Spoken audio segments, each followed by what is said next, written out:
I'd like to introduce our very special guest today, Mr. Robert Hagstrom. So Robert is the chief investment officer of Equity Compass, where he oversees the global leaders portfolio. And besides for that role, Robert has had more than 30 years of investment experience. And most notably, he was the chief investment strategist at Lag Mason Investment Council, where he managed over $7 billion in assets and was recognized by Morningstar among the fund managers of the year. Robert is also the author of 10 investment books, including the New York Times bestseller, The Warren Buffett Way, which is widely considered to be the definitive book on the investment approach and strategies of Warren Buffett. The book has sold over 1 million copies worldwide and has been translated to 17 foreign languages.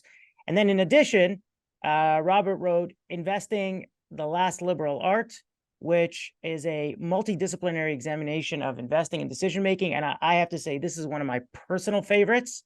This is actually how I got to know Robert initially. And it's one that I've given away to dozens of friends and couldn't recommend more. And his latest book is Warren Buffett, Inside the Ultimate Money Mind. I'm really looking forward to chatting about this book. And so, ladies and gentlemen, it gives me great pleasure and honor to welcome the one and only Robert Hagstrom. Robert, thank you so much for joining us. Great. Okay. Well, thank you, Mo, for that very, very kind introduction. And let me tell you, I've been looking forward to this as well. I know you and I spoke earlier and before this and kind of talked about different topics. And this is just going to be a lot of fun. So thanks for the invitation. Yeah, absolutely. So, we have so much ground to cover, so I'm just going to dive right in. And for starters, like I usually ask our guests to share a little bit about their personal background. So perhaps maybe you could share a little bit about how you got into the industry or any formative experiences from your youth that maybe have contributed to who you are today and what you've become.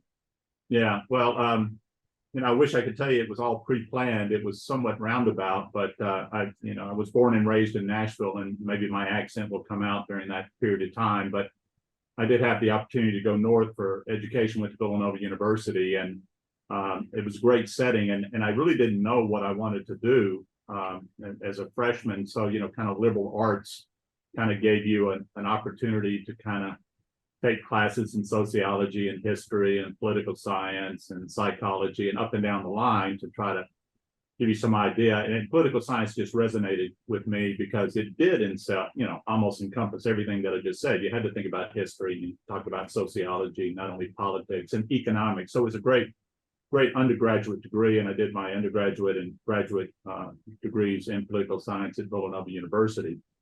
So, how does a political science major get to, writing about Warren Buffett and investing?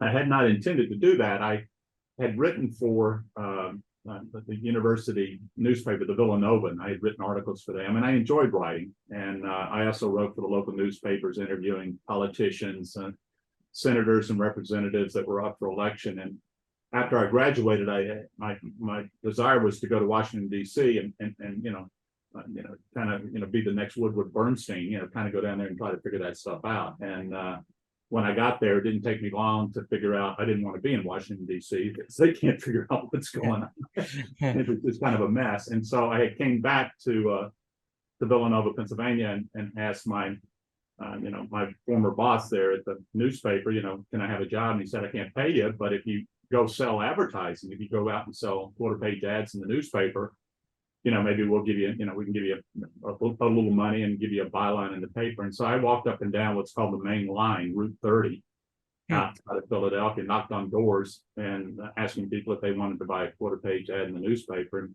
came across something called Leg Mason Woodwalker, members of the New York Stock Exchange. I had no idea what this was. This was 1984.